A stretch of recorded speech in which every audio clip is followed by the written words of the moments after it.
Bismillahirrahmanirrahim. Alhamdulillahirrahmanirrahim. Bapak Ibu, pada hari ini kita melaksanakan kegiatan diseminasi budaya positif yang akan dilakukan oleh salah seorang teman kita, Ibu Dewi Santi Purba, tentang budaya positif. Assalamualaikum warahmatullahi wabarakatuh.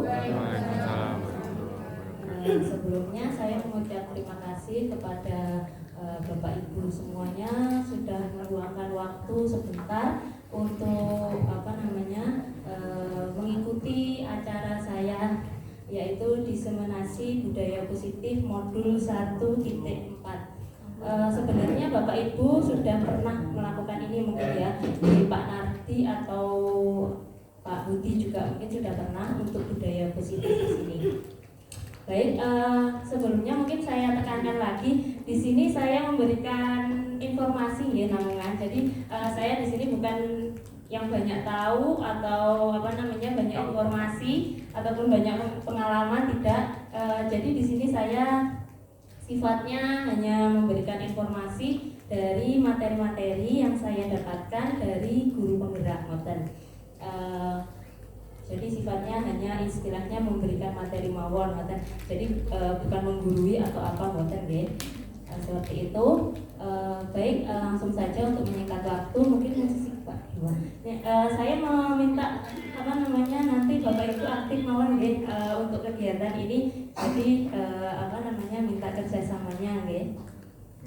Yang pertama nggih itu. Ini sebagai pembukaan biar kita fokus Bapak Ibu. Kersane mboten ngantuk napa tambah ngantuk mangke. Baik, monggo Pak. Baik, saya memohon Bapak Ibu untuk bisa memejamkan mata sebentar. Monggo Bapak Ibu. Jangan terbawa ya. Sekarang silakan Bapak Ibu memejamkan mata. Kemudian tarik nafas dalam-dalam. Hembuskan. Tarik nafas. Hembuskan. Tarik nafas. Hembuskan. Bapak Ibu, tinggalkan sejenak aktivitas di luar yang ada di benak Bapak Ibu, tentang beban pekerjaan, tentang tugas, tentang masalah di rumah. Dan kemudian bayangkan Anda masuk ke dalam kelas yang Anda ampu sepenuhnya. Lihatlah wajah anak-anak kita saat kita masuk di dalam kelas. Lihatlah tatapan matanya. Lihatlah senyum mereka. Betapa besar harapan mereka kepada kita untuk masa depan mereka. Hari ini kita akan belajar bersama. Mari kita buka pikiran kita untuk kebaikan anak didik kita. Baik, Bapak Ibu, silahkan bisa membuka mata kembali dan kita mengikuti kegiatan selanjutnya. Bagaimana? Ngantuk no mboten? Ngantuk.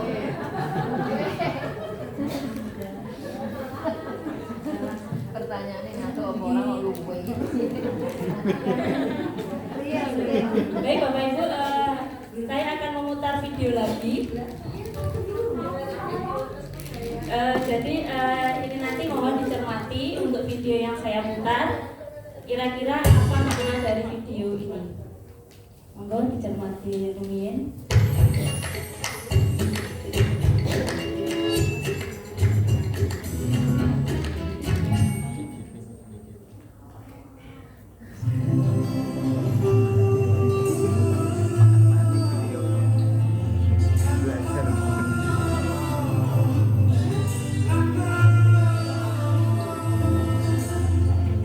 Sometimes I lay under the moon, I think I'm breathing.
itu tadi ada sebuah video.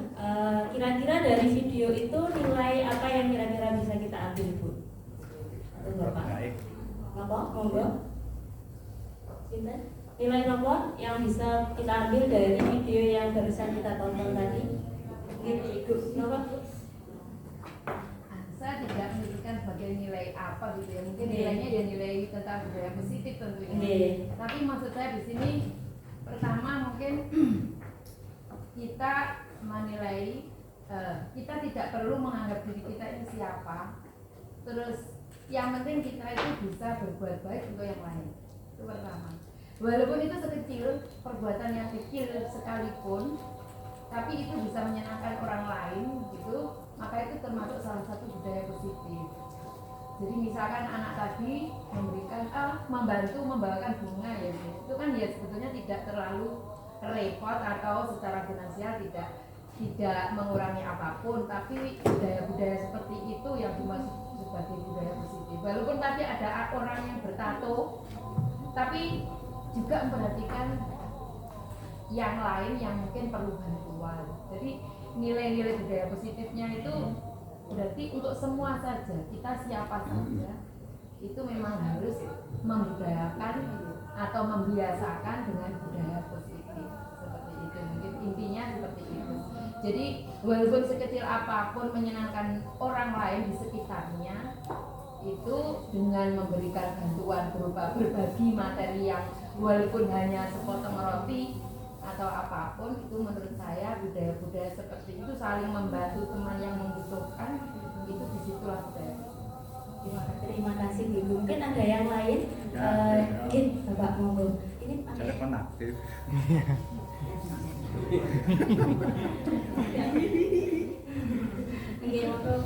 Terima kasih pada waktu kepada kami, saya. Setelah saya mengamati daripada tayangan itu tadi, dapat dari kesimpulan yang saya ambil, kesimpulannya adalah siapapun yang berbuat baik, maka dia akan mendapatkan balasan kebaikan juga. Begitu seterusnya. Terima kasih. Terima kasih. Jadi sebenarnya dari video tadi yang kita putar sama-sama, itu kita bisa ambil nilai, yaitu nilai apa? Nilai-nilai kebajikan. Ya, nilai-nilai kebajikan. Jadi di sini kita bisa simpulkan bahwa seperti yang dibilang sama Bapak Olik tadi, bahwa tidak memandang siapapun dengan nilai-nilai kebajikan yang kita berikan kepada seseorang. Terkadang kita itu mengharapkan orang tersebut biasanya berbuat baik kepada kita, mboten mboten. Ya, namun sebenarnya kan yang namanya kebaikan itu bisa saja datangnya bila kita memberikan kepada orang lain, belum tentu orang tersebut yang akan memberikan kebaikan kepada kita. Bisa jadi orang yang lain. Nah, tadi di video yang kita putar sama-sama itu bayangkan kalau misalkan anak kecil itu adalah murid kita, Bapak Ibu. Ya, tidak usah banyak-banyak, misalkan satu saja nilai kebajikan yang kita tanamkan kepada anak didik kita, bagaimana nanti dia terjun ke masyarakat, dia akan memberikan kebaikan-kebaikan ataupun berkah untuk orang lain, seperti itu. Jadi di sini kita bagaimana kita untuk menanamkan satu saja nilai kebajikan kepada anak didik kita, yang mana nantinya itu bisa menjadikan anak didik kita nanti bisa menjadi orang yang berbuat baik juga atau memberikan berkah kepada orang lain. Langsung mawon, kita akan perubahan paradigma belajar. Jadi di sini saya ibaratkan ya, misalkan kita bersebelahan dengan teman kita, misalkan Bu Sinten ini, kok saya mulai lupa atau Bu saking redeknya. Bu Ulfa dengan Bu Hesti, misalkan kita ambil contoh mawon, perubahan paradigma di sini. Lanjut Mas. Mungkin. Misalkan Ibu Ulfa meminta Bu Hesti untuk menuliskan sebuah hal yang paling berharga untuknya, entah itu bisa keluarga, benda atau apapun. Kemudian Bu Hesti menggenggamnya dengan syarat erat. Kemudian kira-kira misalkan diminta sama Bu Ulfa itu dikasih apa mboten? Kasih mau mboten Bu? Kasih enggak? Itu misalkan hal yang sangat berharga buat Bapak Ibu. Bisa benda, bisa keluarga ataupun apapun. jika itu diminta. Iya, tapi itu adalah hal yang sangat berharga. Diambil, misalkan mau diambil. Misalkan suami ya. Waduh. Anak atau ya Kalau kira-kira anak murah aja. atau misal uang 1 miliar. Kira-kira diberikan apa mboten? Ribon. Ketoke ora ketoke. Karena yang kamu cintai bisa. Ya, pasti kita tidak akan memberikan karena kita tidak mengizinkan yang namanya Ibu Besti tidak mengizinkan yang namanya Bu Ulfa untuk memberikannya meskipun dirayu atau disuap, wis tondang tak berikan kepada saya. Ya, tapi kalau Bu Hesti ini tidak mengizinkan dirinya untuk membuka dari genggaman itu, maka Bu Ulfa juga tidak akan mendapatkannya. Ngoten napa mboten? Besti. Ya, sama seperti kita selama ini sama murid kita itu kita cenderung mengontrol. Kita mengontrol murid kita agar sesuai dengan kemauan kita. Biasanya kamu telat, kamu harus seperti ini bla bla bla bla. Nah, kita sama anak-anak itu cenderung mengontrol. Nah, padahal di paradigma yang baru itu yang namanya anak itu tidak bisa dikontrol karena mereka memiliki yang namanya lanjut Mas. Di sini tentang perubahan paradigma kontrol atau teori pilihan bahwa ilusi guru itu tidak dapat mengontrol murid. Ya, misalkan Bu Hesti tadi adalah seorang murid dan Bu Ulfa adalah guru. Ya, murid itu tidak akan memberikan ataupun tidak mau menuruti apa yang diinginkan oleh Bu Ulfa. Kalau murid itu tidak mengizinkan dirinya itu nurut, ya. Terkadang, tapi memang anak-anak itu nurut itu karena memang dia mengizinkannya. Tidak ada pilihan-pilihan lain. Istilahnya terpaksa karena itu tadi. Ya, nah jadi yang namanya dalam teori yang terbaru, paradigma baru itu kita tidak bisa yang namanya mengontrol murid. Kemudian yang kedua, ilusi bahwa kritik dan membuat orang merasa bersalah itu dapat menguatkan karakter. Terkadang kita jadi guru, ya saya sendiri juga seperti itu sebelum belajar ini, saya merasa kadang sama murid itu seperti begini. Ayolah kamu nggak kasihan sama ibu. Ya, kamu nanti nggak kasihan saya dimarahin sama bapak kepala sekolah, jadi wali kelas yang nggak benar, kamu bolos terus, ya kan? Nah, hal-hal seperti ini yang namanya membuat anak merasa bersalah karena membuat kecewa. Kamu nggak kasihan sama bapak ibumu kalau tahu kamu seperti ini. Nah, itu sudah kata-kata yang membuat anak merasa bersalah, sehingga nantinya anak itu malah cenderung akan memberi anak itu nantinya membuat rendah diri. Jadi merasa rendah diri, merasa menjadi orang yang gagal karena mengecewakan itu tadi. Nah, ini juga berbahaya Bapak Ibu. Kenapa? Karena karena kalau kita mengontrol anak dengan membuat rasa bersalah, itu nanti anak itu malah menjadi kurang pede, kemudian mereka rendah diri, sehingga nantinya juga berbahaya buat dirinya sendiri seperti itu, karena dia merasa sudah mengecewakan orang lain. Kemudian yang ketiga, ilusi bahwa semua penguatan positif itu efektif dan bermanfaat. Nah, kita muji anak, ya kan? Kamu pinter, rajin, tekoni isu. Nah, itu ternyata juga tidak efektif Bapak Ibu. Kenapa tidak efektif? Karena penghargaan itu nanti di belakang, penghargaan itu sifatnya menghukum. Sebenarnya saya baru tahu bahwa penghargaan. Kenapa? Karena anak itu melakukan sesuatu bukan dari dirinya. Karena adanya penghargaan, karena adanya pujian. Nah, ini nanti dengan adanya pujian-pujian akhirnya nanti membuat yang namanya anak tersebut kalau nggak dipuji nggak akan melakukan tindakan tersebut. Dan yang lebih parahnya lagi, anak tersebut ketergantungan. Nanti ketika terjun di masyarakat, kalau nggak disuruh, kalau nggak diiming-imingi sesuatu, itu nanti tidak akan melakukan hal kebaikan. Nah, seperti itu. Jadi penghargaan itu sebenarnya tidak efektif. Kemudian yang selanjutnya, ilusi berasumsi bahwa orang dewasa itu memiliki hak untuk memaksa. Nah, ini saya juga seperti itu. Mungkin yang saya rasakan hampir sama yang jenengan rasakan, bahwa saya sebagai guru, saya sudah lebih pengalaman daripada kamu.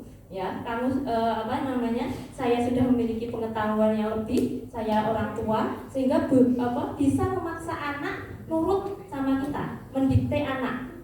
Nah, padahal kan anak punya kontrol atas dirinya sendiri. Jadi kita tidak bisa yang namanya memaksa anak, karena kita merasa bahwa kita sebagai orang dewasa memiliki hak atas mereka. Lanjut. Nah, seperti yang dikatakan dalam Stephen dalam bukunya Prinsip Center Leadership, bila kita ingin membuat kemajuan perlahan, sedikit-sedikit, ubahlah sikap atau perilaku Anda. Namun bila kita ingin memperbaiki cara-cara utama kita, maka kita perlu mengubah kerangka acuan kita. Ubahlah bagaimana Anda melihat dunia, bagaimana Anda berpikir tentang manusia. Ubahlah paradigma Anda, skema pemahaman, dan penjelasan aspek-aspek tertentu tentang realitas. Jadi intinya, meskipun saya berbicara seperti apapun di sini, kalau misalkan Bapak Ibu masih menggunakan paradigma yang lama, bahwa murid itu bisa dikontrol sama kita, ya, dan tidak memakai paradigma baru bahwa yang namanya murid itu nggak bisa dikontrol. Tugas kita hanyalah menuntun mereka. Ya, tugas kita membimbing mereka, dan kita tidak bisa memaksakan kehendak kita terhadap mereka. Lanjut, Pak. Nah, ini perubahan paradigma dari stimulus respon ke teori kontrol. Yang pertama, realita bahwa kebutuhan kita itu sama. Padahal realitanya kebutuhan kita itu berbeda. Betul nggak, Mbak? Di kelas anak-anak memiliki kebutuhan yang sama nggak, Mbak? Berbeda. Anak ada yang butuh kasih sayang, ada yang butuh perhatian, ada yang butuh makan. Nah, itu menunjukkan bahwa realitanya kebutuhan anak itu berbeda-beda. Kemudian, semua orang melihat hal yang sama dalam teori stimulus respon. Sedangkan dalam teori kontrol, setiap orang itu memiliki gambaran yang berbeda. Selanjutnya, kita ingin mencoba merubah orang agar berpandangan sama dengan kita. Padahal kita tidak bisa merubah orang lain. Yang bisa kita lakukan, kita berusaha memahami pandangan orang terhadap dunia. Nah, ini juga perilaku buruk terlihat sebagai suatu kesalahan. Nah, ini yang juga yang membuka pikiran saya, bahwa ternyata setiap perilaku buruk itu tidak merupakan bukan suatu kesalahan, tetapi dalam semua perilaku itu punya tujuan. Mereka punya alasan kenapa mereka melakukan hal tersebut. Seperti itu. Jadi itu teori kontrol. Kemudian, orang lain bisa mengontrol saya, padahal hanya diri saya sendiri yang bisa mengontrol saya. Ya. Kemudian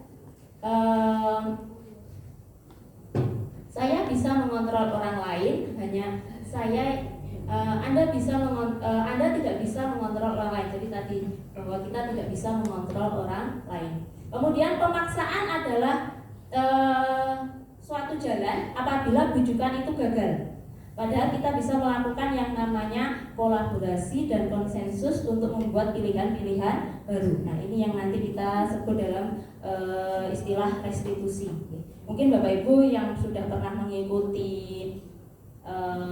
disiplin positif, Pak Nardi ataupun Pak Budi mungkin sudah paham ya, yang namanya segitiga restitusi. Nah, kemudian modal berpikir menang kalah dan modal berpikir menang-menang. Jadi dari modal berpikir menang kalah ke menang-menang. Maksudnya gimana? Maksudnya adalah tidak ada yang dirugikan di sini. Anak tidak dirugikan, kita pun juga tidak rugi. Jadi bagaimana agar kita tidak merugikan anak. Jadi kalau biasanya kita mengontrol anak, itu kan kita cenderung menang. Anak mau nggak mau menerima apa yang kita dikte, seperti itu.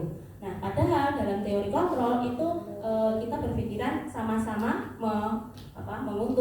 menguntungkan. Seperti itu. Lanjut, Mas.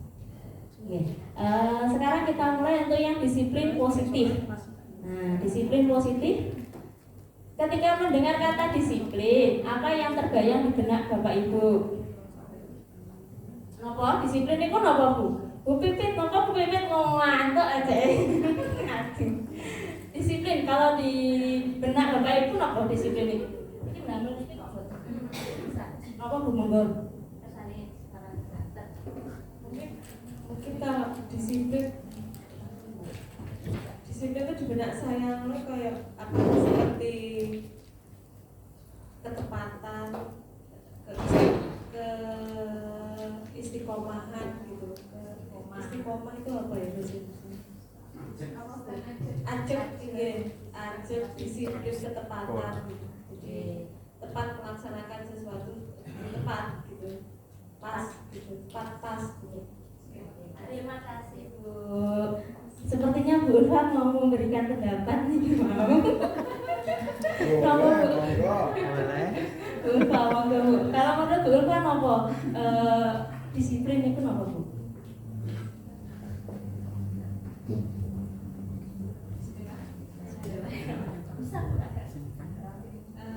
Konsep disiplin adalah sebuah sikap tindakan yang sesuai dengan ketentuan, baik itu aturan, misalnya deadline waktu, ya, jadi tidak melanggar apapun, justru lebih konsisten untuk target-target yang seharusnya dia bereskan atau selesai.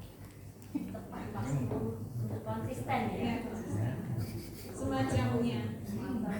Hampir sama. Oke, terima kasih Bu Ulfa untuk pendapatnya. Jadi kalau kita di pikiran kita kalau ada yang namanya kata disiplin itu keajekan, tertib, apalagi Bu? Tadi. Oke, apa Bu? Disiplin menurut saya juga ini perasaan taat patuh pada peraturan yang merupakan tanggung jawabnya. Nah, leres nggih. Jadi sebenarnya disiplin itu adalah berasal dari kata disiplina yang berarti belajar nggih. Leres yang memang dikatakan oleh Bu Igu bahwa yang namanya disiplin itu sebenarnya tidak hanya dari luar atau patuh terhadap peraturan atau tindakan yang semacam kepatuhan terhadap sebuah peraturan nggih. Namun disiplin itu dari kata belajar. Tambahkan Bu Dewi. Nggih. Menyangkut kaitannya dengan itu disertai dengan sikap, ya, menunjukkan dengan sikap yang dalam arti sikap dan perasaan. Jadi disertai tanpa ada unsur keterpaksaan, itulah disiplin. Jadi suatu sikap dan perasaan yang disertai dengan taat yang ditunjukkan dalam bentuk tanggung jawab. Sekali dengan yang disampaikan oleh Bapak Sunarto bahwa disiplin itu mengacu pada disiplin diri Bapak Ibu. Tadi benar sekali yang dikatakan oleh Bapak Sunarto bahwa itu dari diri. Motivasi itu berasal dari diri sendiri. Bahwa kita menyebut anak itu disiplin, apalagi disebut disiplin diri, itu kalau disiplinnya atau sikap maupun perbuatan yang dia lakukan itu berasal dari dirinya sendiri. Bukan dari faktor eksternal, bukan dari luar. Seperti itu. Jadi dia bertanggung jawab, memiliki tanggung jawab terhadap apa yang dilakukannya berdasarkan nilai-nilai yang dia yakini. Misalkan anak tidak terlambat sekolah, ya, anak tidak terlambat sekolah karena dia takut terhadap Pak Sulis atau misalkan takut karena ditegur sama Bapak Kepala Sekolah. Atau mungkin karena dia biar dipuji. Itu kita bukan sebut dia disiplin diri. Kenapa? Karena dia ada faktor luar yang dia lakukan. Karena dia tidak terlambat supaya tidak ditegur sama kepala sekolah atau supaya dia dapat pujian. Sehingga yang kita sebut sebagai disiplin diri itu adalah ketika kita meskipun tidak ada teguran, meskipun anak itu tidak ada teguran, tidak ada pujian, itu tetap yang namanya datang tidak terlambat atau tepat waktu, sehingga dia meyakini bahwa saya sebagai murid itu harus datang sesuai dengan jam yang telah ditentukan. Sama seperti kita Bapak Ibu sebagai guru juga seperti itu. Ketika kita datang tepat waktu, ya, atau tidak terlambat, itu kita karena memang tidak ditegur ataupun karena tidak takut pada Bapak Kepala Sekolah, karena juga tidak ingin mendapat pujian, karena kita paham kita memahami nilai-nilai yang ada dalam diri kita, bahwa saya sebagai guru harus memberikan contoh yang baik kepada anak-anak. Nah, itu yang kita sebut dengan disiplin diri. Nah, tugas kita sebagai pendidik itu adalah, tujuan kita adalah menciptakan peserta didik yang memiliki disiplin diri, sehingga mereka berperilaku mengacu pada nilai-nilai kebajikan universal dan memiliki motivasi intrinsik dalam perubahan perilaku ke arah yang lebih baik. Jadi bagaimana tugas kita itu adalah supaya anak memiliki yang namanya disiplin di diri, sehingga mereka itu melakukan suatu perbuatan itu atas kemauannya sendiri, atas nilai-nilai kebajikan yang dia yakini. Motivasinya itu dari dalam dirinya sendiri. Nah, untuk bisa menumbuhkan yang namanya motivasi dari dalam, nah diperlukan yang namanya penanaman nilai-nilai kebajikan. Lanjut Mas Oke. Nah, nilai-nilai kebajikan itu sebenarnya di dunia ini banyak sekali. Saya membaca dari berbagai versi di dunia ini banyak. Namun yang kita tahu banyak ya, ada empati, ada toleransi, ada tanggung jawab, berakhlak mulia dan lain-lain. Namun kalau yang di Indonesia di kurikulum kita, sama Bapak Menteri itu diarahkan kepada nilai kebajikan profil pelajar Pancasila. Jadi nilai-nilai yang ada di dunia ini itu sebenarnya semuanya sudah terangkum di dalam nilai-nilai kebajikan profil pelajar Pancasila. Nilai-nilainya yang selama ini kita pelajari bersama, ada nilai beriman dan bertakwa kepada Tuhan Yang Maha Esa dan berakhlak mulia. Jadi misalkan di dunia ini kita mengenal yang namanya berbudi pekerti luhur. Itu semuanya sebenarnya sudah terangkum di nilai yang pertama, yaitu beriman, bertakwa dan berakhlak mulia. Jadi sebenarnya di kurikulum kita itu semuanya sudah terangkum, nilai-nilai kebajikannya terangkum dalam profil pelajar Pancasila. Ada mandiri, bernalar kritis, kebinekaan global, bergotong royong dan kreatif. Lanjut Mas. Baik, selanjutnya tentang motivasi perilaku manusia. Nah, terkadang anak didik kita atau anak-anak itu melakukan sesuatu itu memiliki motivasi. Ya, ada yang motivasi yang mendorong mereka. Ada 3 motivasi, yaitu yang pertama untuk menghindari ketidaknyamanan atau hukuman, untuk mendapat imbalan dari orang lain atau institusi, dan untuk menghargai diri sendiri. Yang pertama, untuk menghindari ketidaknyamanan atau hukuman. Seperti tadi yang saya ceritakan, anak itu datang tidak terlambat karena takut nanti ditegur sama kepala sekolah atau kesiswaan. Sehingga dia di sini datangnya tidak terlambat itu karena ingin menghindari ketidaknyamanan. Jadi motivasinya bukan berasal dari dirinya sendiri, karena aku diseneni nyampe waktu kesiswaan. Nah, atau nanti aku dihukum lari, atau saya nanti dihukum sama guru piket. Nah, ini motivasi yang terjadi dari luar. Jadi motivasi yang berasal dari luar.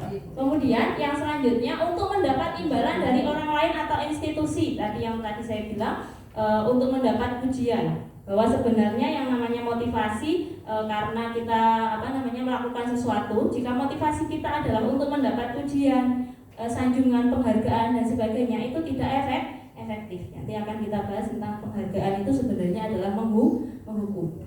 Nah, baik itu menghindari ketidaknyamanan atau hukuman dan juga untuk mendapat imbalan, itu sebenarnya motivasi yang berasal dari luar. Nah, yang ingin kita tanamkan ke anak-anak itu adalah motivasi yang ketiga, yaitu motivasi untuk menghargai dirinya sendiri, supaya gimana anak-anak itu melakukan sesuatu karena memang datang dari dirinya sendiri. Saya tidak datang terlambat karena memang tidak ada hukuman, karena saya meyakini itu tadi. Saya yakin sebagai seorang siswa yang baik, nilai-nilai yang dia yakini menjadi siswa teladan yang memberikan memberikan contoh yang baik untuk teman-temannya. Nah, itu yang disebut dengan menghargai diri sendiri. Dia menghargai waktu seperti itu. Lanjut Mas. Nah, seperti yang dikatakan oleh Bapak Ki Hajar Dewantoro, arti kata merdeka, merdeka itu artinya tidak hanya terlepas dari perintah, namun akan tetapi juga cakap dalam memerintah diri sendiri. Jadi menurut KHD atau Ki Hajar Dewantoro, yang namanya merdeka itu kita tidak hanya lepas dari orang lain, bukan, tapi merdeka yang sesungguhnya itu adalah kita bisa mengendalikan diri kita sendiri. Kita memahami diri kita dan mengendalikan diri kita sendiri. Seperti itu. Lanjut. Baik. Yang selanjutnya tentang hukuman, konsekuensi dan restitusi. Ketika kita melakukan tindakan pelanggaran, anak melakukan tindakan pelanggaran, biasanya kita menggunakan yang namanya hukuman dan konsekuensi. Bapak, Ibu di sini mungkin ada yang bisa membedakan apa perbedaan antara hukuman dan konsekuensi. Monggo, biar nggak ngantuk. Sepertinya sudah jam-jam kritis nih. Ngerti ya.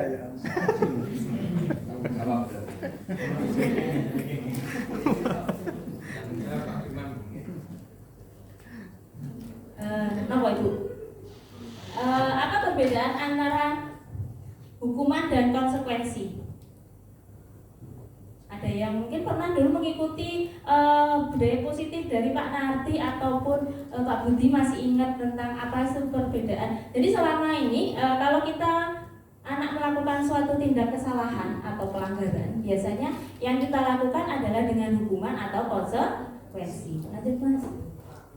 Nah, di sini perbedaan hukuman dan konsekuensi. Kalau hukuman itu sifatnya tidak terencana atau tiba-tiba. Misalkan kamu terlambat, ayo sekarang kamu lari lapangan 5 kali. Nah, itu tiba-tiba anak tidak dilibatkan dalam kegiatan atau dalam itu tadi. Jadi murid tidak tahu apa yang terjadi atau tidak dilibatkan. Jadi kalau ketika nanti terlambat, saya nggak tahu apa yang akan terjadi. Tiba-tiba saja dihukum seperti itu. Nah, biasanya nada menghukum itu biasanya apa? Menunjuk, okay?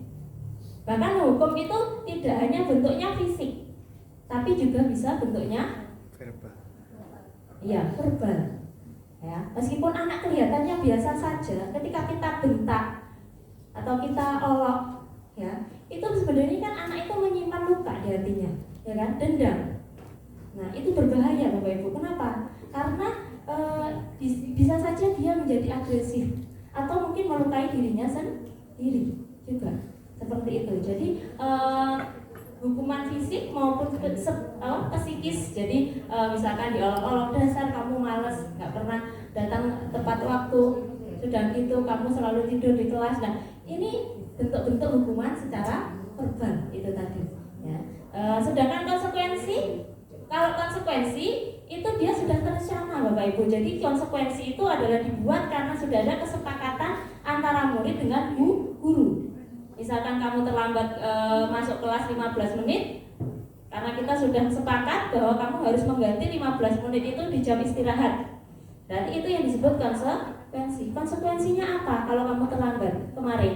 Nah, itu kita sebut sebagai konsekuensi. Dan sama-sama sebenarnya dibuat tidak nyaman untuk jangka waktunya. Kalau konsekuensi itu hanya untuk jangka waktu sebentar, tapi kalau hukuman itu jangka waktunya panjang. Seperti itu. Monggo lanjut. Nah, ini yang tadi saya maksud dihukum oleh penghargaan. Di sini saya dari belajar materi-materi yang ada di guru penggerak itu, saya kayak membuka mata pikiran saya bahwa sebenarnya penghargaan itu bukan hal yang baik untuk anak-anak. Kenapa? Yang pertama, penghargaan itu tidak efektif. Kenapa saya bilang tidak efektif? Karena kalau kita terus memberikan anak itu penghargaan, tadi yang seperti saya bilang, anak terus kita berikan penghargaan, itu menyebabkan anak itu kehilangan yang namanya motivasi di diri. Dia hanya melakukan jika diberi penghargaan. Saya melakukan sesuatu yang baik jika disuap. Nanti takutnya seperti itu, ya anak-anak ketika nanti terjun di masyarakat seperti itu. Jadi hukuman itu bukan hal yang efektif. Kemudian penghargaan. Penghargaan juga merusak hubungan. Kenapa merusak hubungan? Misalkan kita memberikan penghargaan kepada anak yang pintar di kelas. Suatu contoh misalkan kita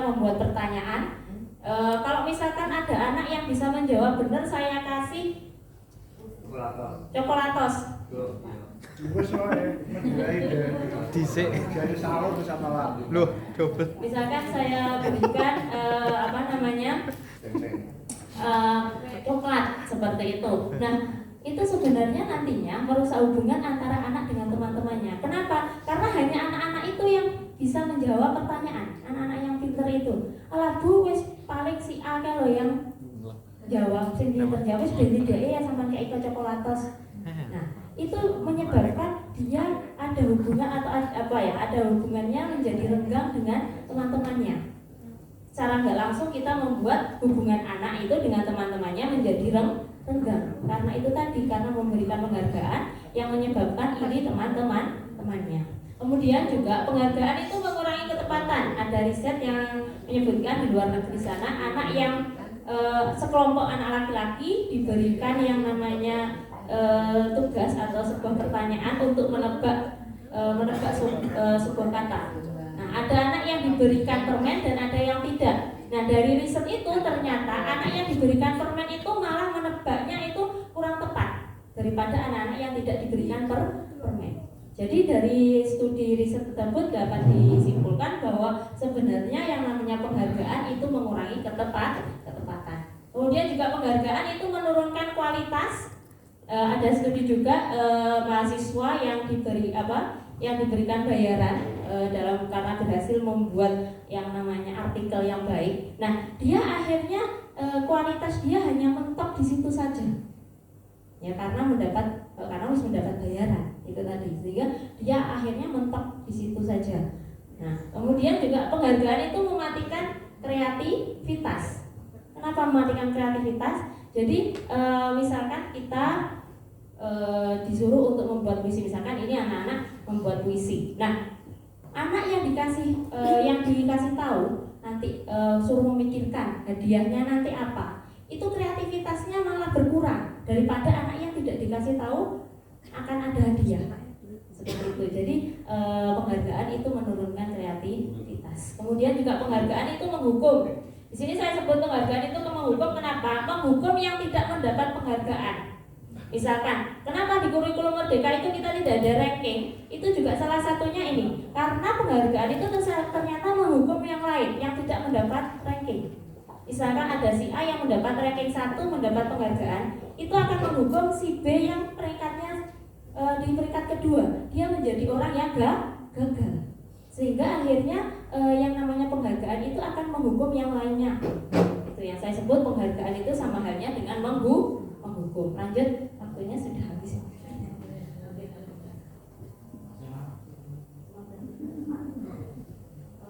Baik, selanjutnya adalah restitusi. Nah, ini yang ketiga. Jadi kalau tadi kita ada yang namanya hukuman ketika anak melakukan sebuah tindakan yang salah, itu kita lakukan dengan konsekuensi atau hukuman. Nah, yang ketiga ini adalah restitusi. Mungkin seperti Pak Narto ataupun Bu Arni, ya teman-teman BK itu sudah paham sekali ya dengan yang namanya restitusi. Nah ini, jadi sebenarnya kita itu diminta tidak hanya guru BP atau BK ya yang menjadi konseling buat anak-anak. Jadi kita diharapkan sebagai guru itu juga bisa menjadi konselor untuk anak-anak seperti itu.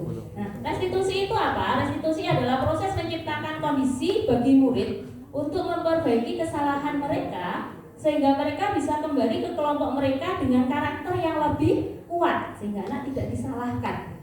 Dia bisa kembali dengan restitusi itu anak menjadi karakternya menjadi lebih kuat. Dia menjadi pribadi yang lebih baik. Nanti kita bahas di segitiga restitusi. Restitusi juga merupakan proses kolaboratif yang mengajarkan murid untuk mencari solusi untuk masalah mereka dan membantu murid berpikir tentang orang seperti apa yang mereka ingin menjadi tujuan mulianya dan bagaimana mereka harus memperlakukan orang lain. Lanjut Mas.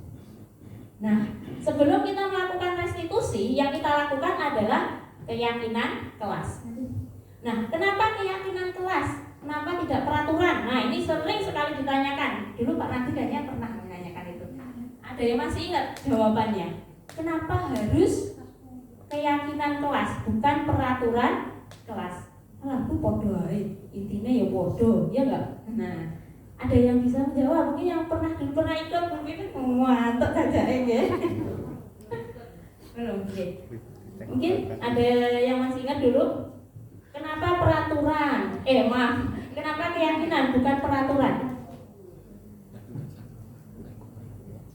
Lanjutkan. Nah, di sini. Jadi sebenarnya peraturan, nah, sebenarnya hampir sama katanya. Nah, keyakinan kelas itu kenapa kita sebut sebagai keyakinan kelas bukan peraturan? Kalau peraturan itu seperti tertulis. Jadi anak-anak seolah-olah tidak mengindahkan atau tidak tidak meyakininya. Beda dengan keyakinan. Nah, dalam membuat keyakinan kelas mungkin nanti bisa kita praktekkan sama-sama nih Bapak Ibu ketika di ajaran baru mungkin Bapak Ibu wali kelas itu kita sama-sama membuat yang namanya keyakinan kelas. Nah, keyakinan kelas itu berangkat dari peraturan kelas dulu kalau saya membuatnya coba kalian, jadi saya melakukan yang namanya curah pendapat. Jadi anak-anak saya suruh untuk menuliskan peraturan-peraturan apa yang ingin mereka tanamkan di kelas mereka. Ditulis. Nah, kemudian dari peraturan-peraturan tersebut kita rubah menjadi kalimat yang positif. Seperti kemarin saya membuat keyakinan kelas di kelas 10-7, itu anak-anak menuliskan yang namanya harus mematikan elektronik ketika pelajaran selesai atau ketika jam pelajaran selesai. Nah, itu anak-anak menulis peraturan seperti itu. Jika kita rubah menjadi kalimat positif itu jadinya apa?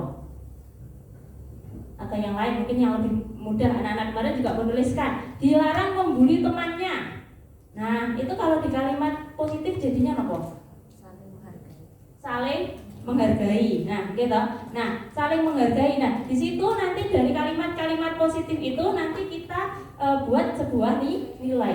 Nah, saling menghargai itu nilainya apa? Nilai apa yang ditanamkan ke anak-anak berarti? Nilai toleransi.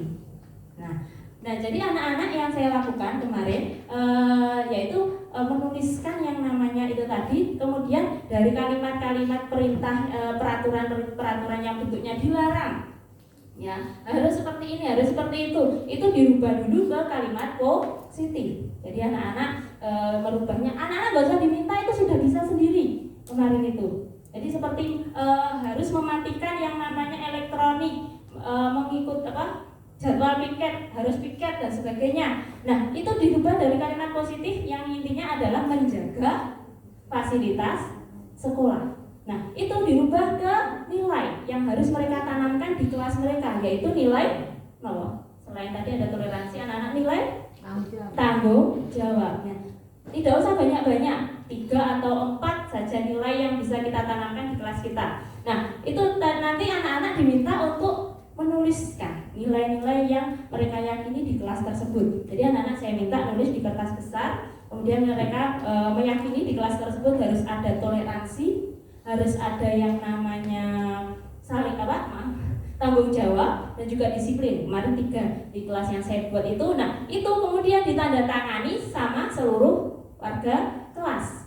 Nah, di situ anak-anak harus menanamkan pada diri setiap warga mereka untuk menanamkan nilai disiplin, tanggung jawab, dan toleransi seperti itu. Jadi nantinya diharapkan dengan keyakinan kelas itu akan tumbuh yang namanya kebiasaan-kebiasaan positif. Nah, nantinya juga untuk melakukan restitusi itu kita berangkat dari keyakinan kelas yang kita buat. Nah, sehingga dari lingkungan yang positif, kebiasaan positif akan terbentuklah yang namanya budaya positif di sekolah. Seperti itu.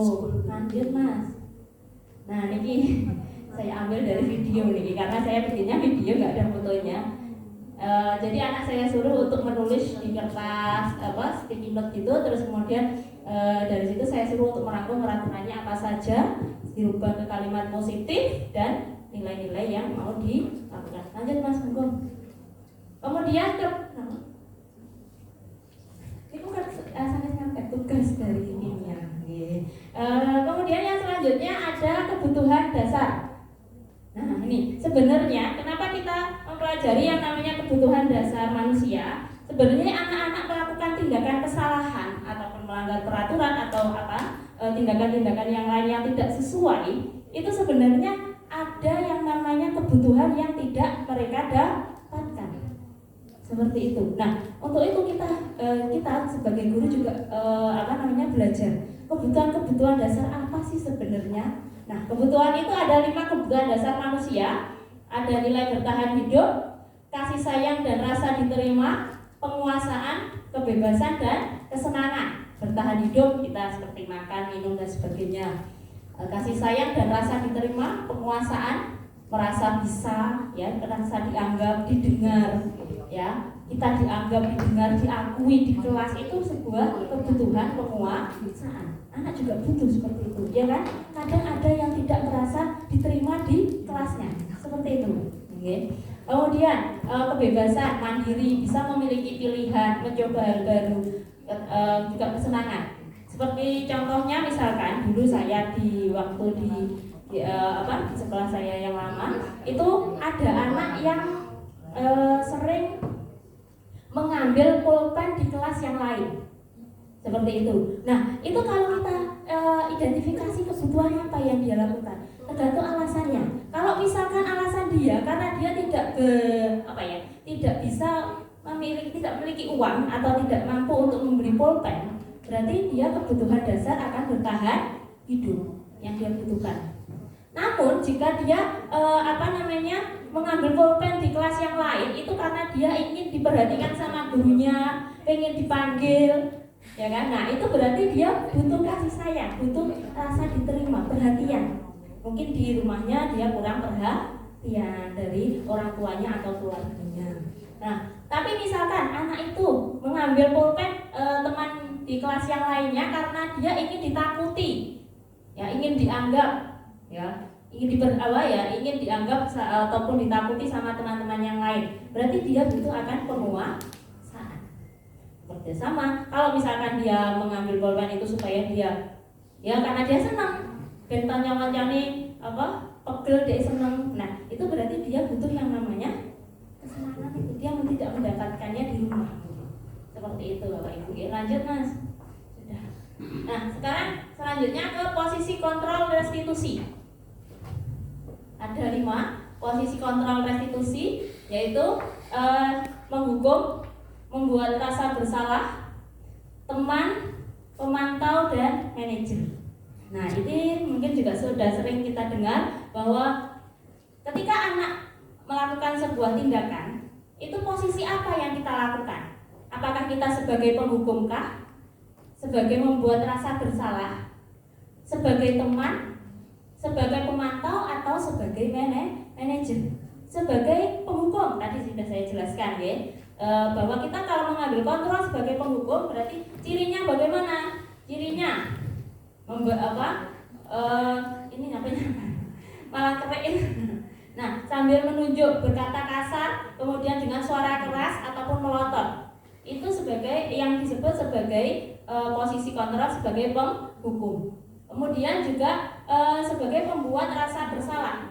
Tadi kasihan saya, mbok kasihan loh sama ibu ini, mbok jembolo saya, aku kok ditegur loh sama kepala sekolah.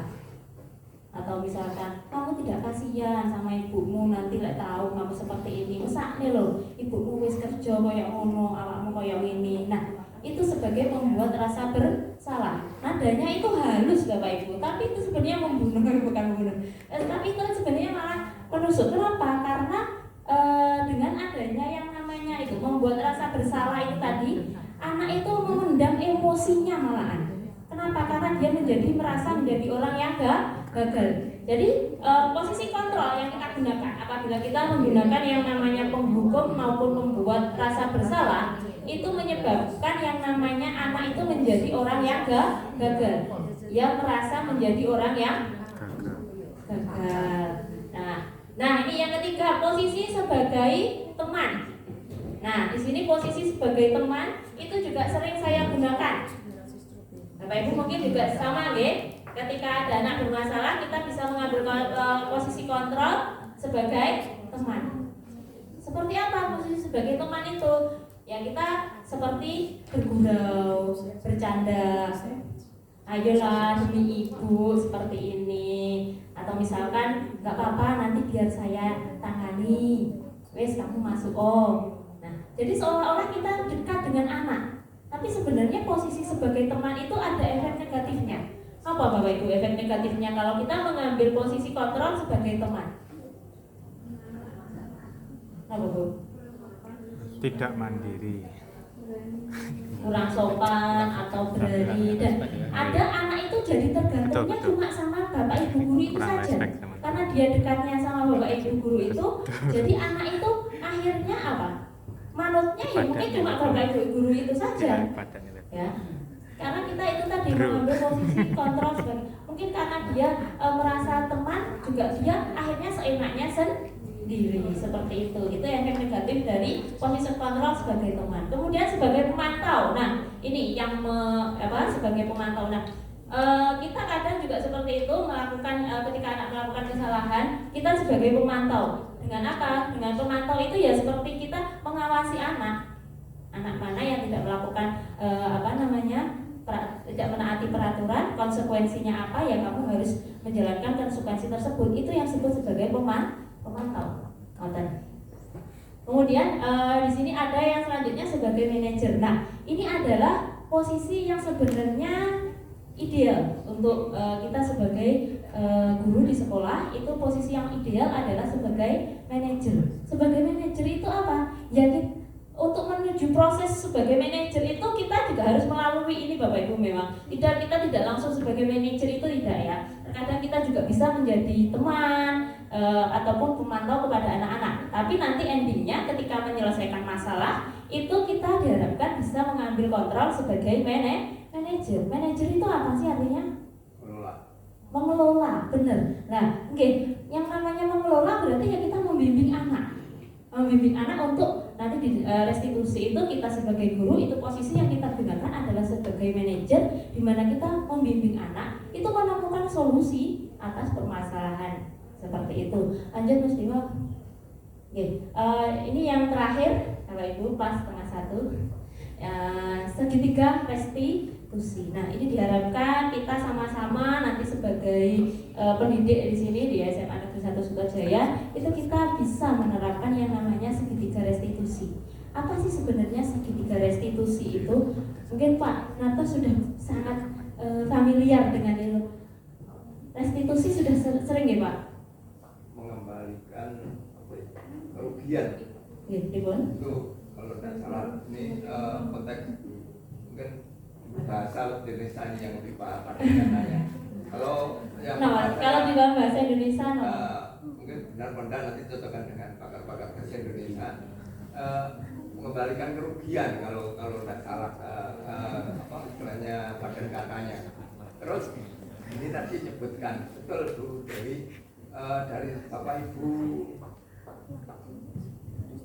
guru atau pengajar itu semuanya juga sebagai pendidik. Jadi betul tadi yang disampaikan Bu Dewi juga punya kewenangan dan istilahnya sesuai dengan fungsinya sebagai pendidik dan pembimbing atau pengajar.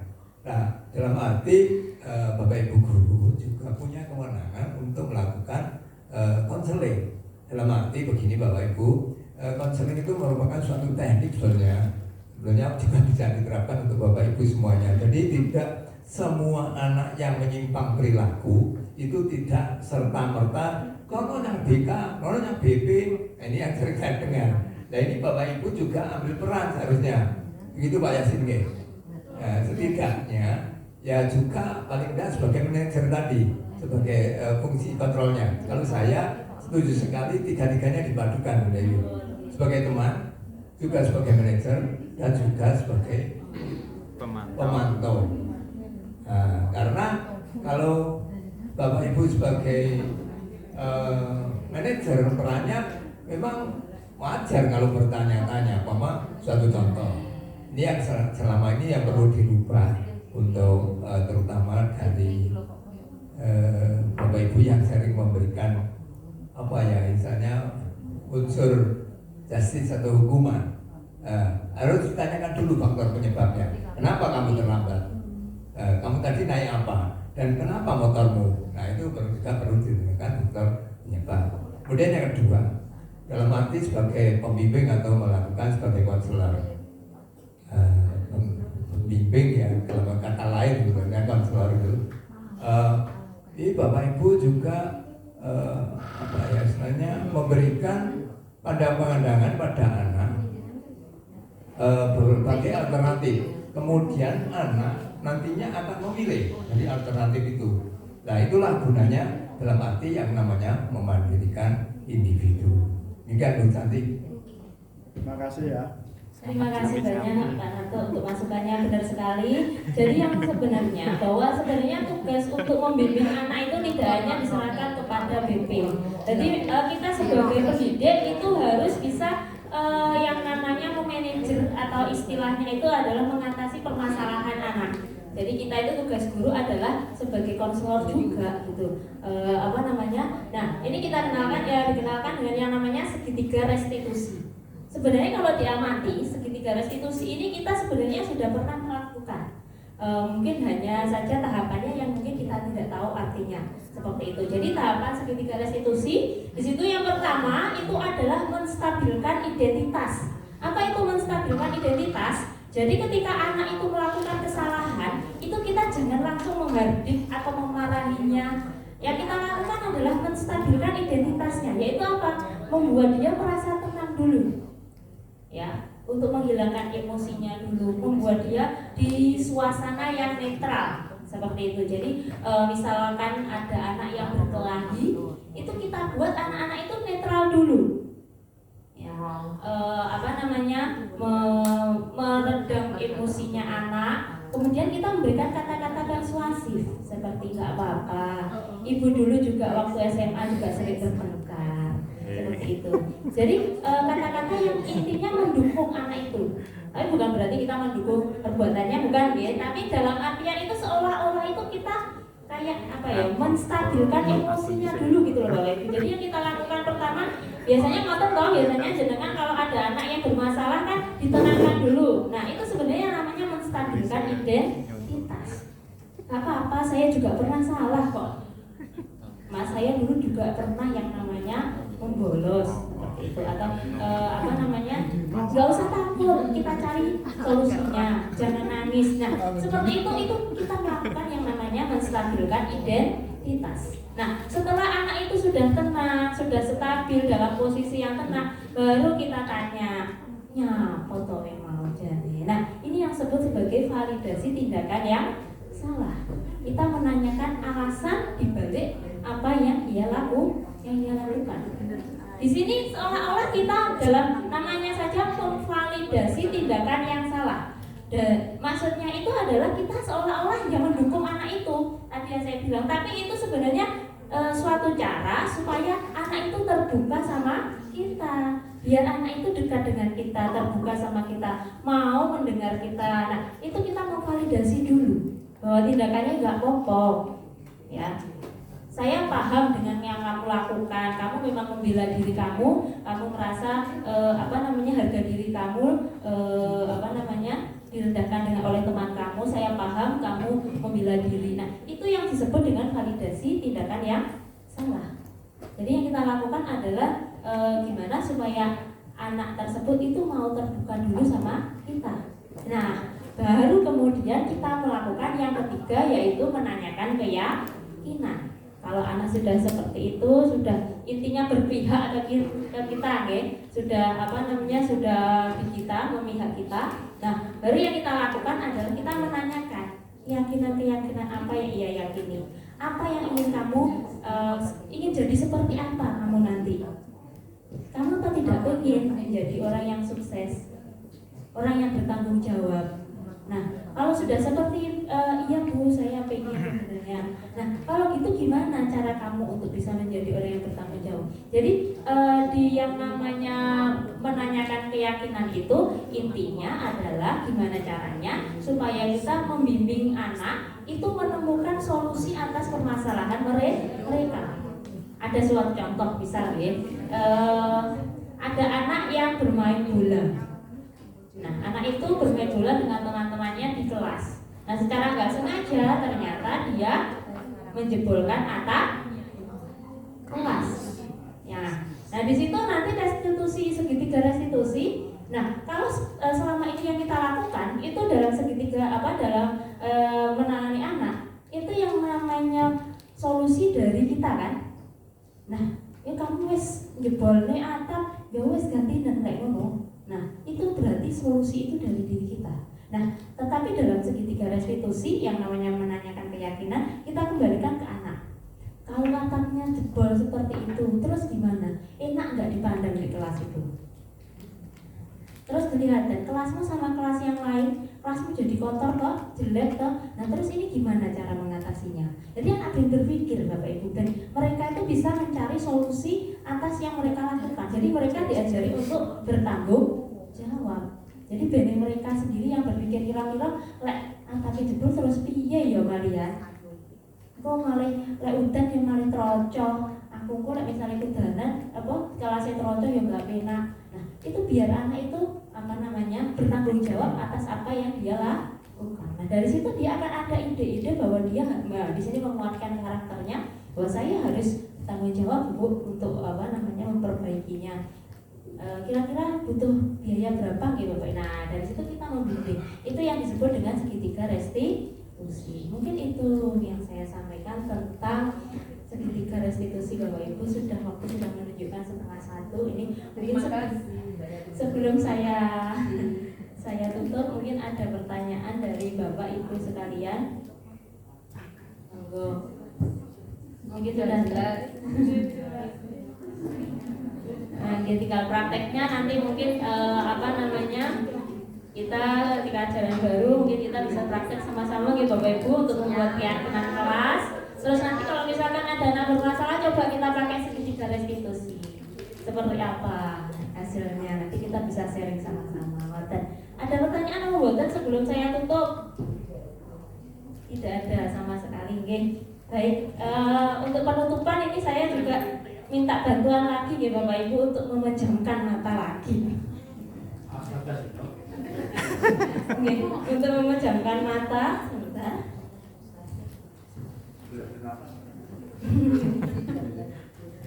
Monggo Pak Dewa.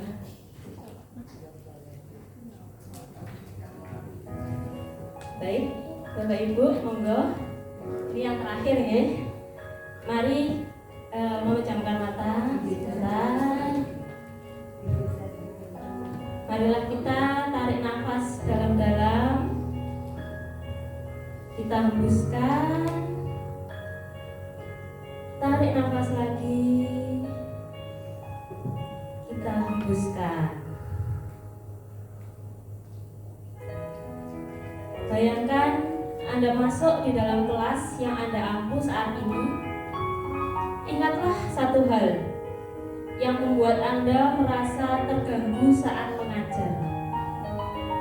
Anak itu menjengkelkan Anda karena sikapnya, mungkin saat menjelaskan sering tertidur, membolos saat jam pelajaran, ramai sendiri, atau menjawab dengan tidak sopan. Anda merasa anak itu sangat berbeda dan Anda mengoloknya.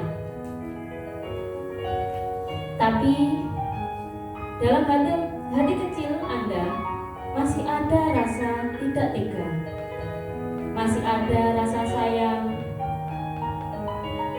Kemudian bayangkan Anda mendekati anak itu, memeluknya dan bertanya, "Kenapa kamu seperti itu, Nak?" Pada saat itu, anak itu terbuka hatinya. Ia meneteskan air matanya. Ternyata ada banyak luka di hatinya. Karena orang tuanya, karena teman-temannya, karena keluarganya.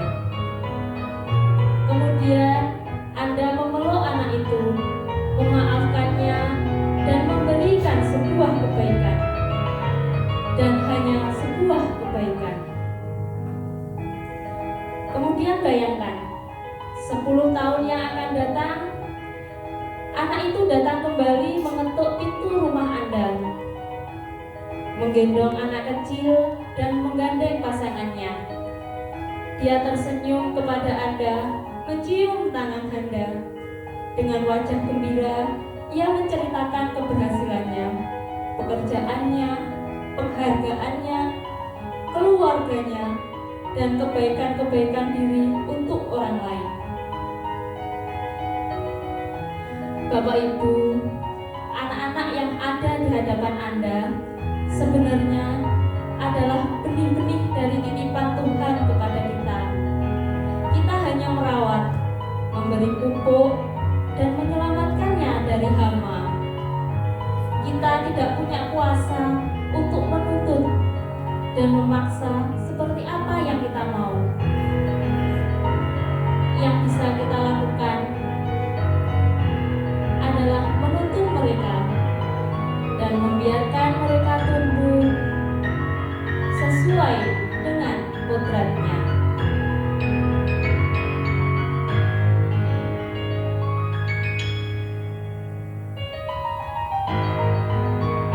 Silakan Bapak Ibu membuka mata. Lihatlah Bapak Ibu di kiri kanan Bapak Ibu, itulah Bapak Ibu yang sama dengan Anda, yang sama-sama merasakan kelelahan, yang sama-sama memiliki harapan.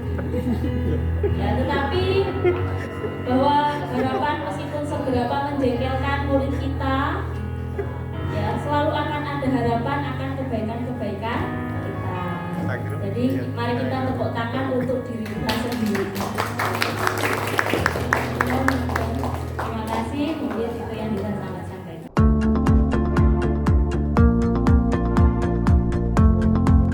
Perkenalkan, saya Bu Serli Verlinda dari SMA Negeri 1 Sutojayan. Di sini saya mengampu sebagai guru fisika.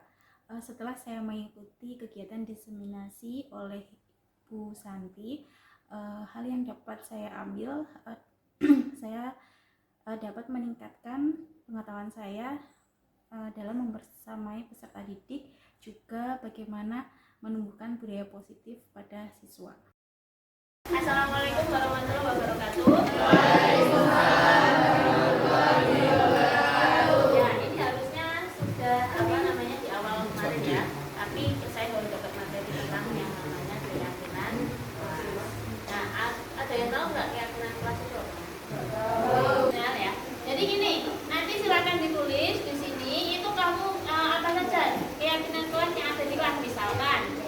Ya, kalau sampai kalau ada yang sampai membuang sampah di bawah kolong meja, nah nanti itu jadi keyakinan kelas. Kalau sampai ada nanti ada konsekuensinya ke itu. Kita dulu keyakinan kelas.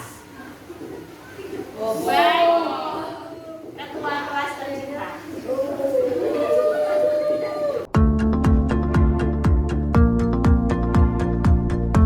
Assalamualaikum warahmatullahi wabarakatuh. Perkenalkan, nama saya Bintang Pandu Prayoga dari kelas 10-7. Saya sangat senang dengan adanya keyakinan kelas ini karena keyakinan kelas ini dapat membuat kelas menjadi lebih nyaman dan tentram. Karena keyakinan kelas merupakan kesepakatan bersama oleh semua teman-teman. Terima kasih. Perkenalkan, nama saya Keisha Salsabila dari kelas 10-7. Jadi dengan adanya keyakinan kelas ini, kelas menjadi lebih aman, tentram, lalu tertib dan juga teratur. Karena kesepakatan kelas ini dibuat untuk kesepakatan bersama.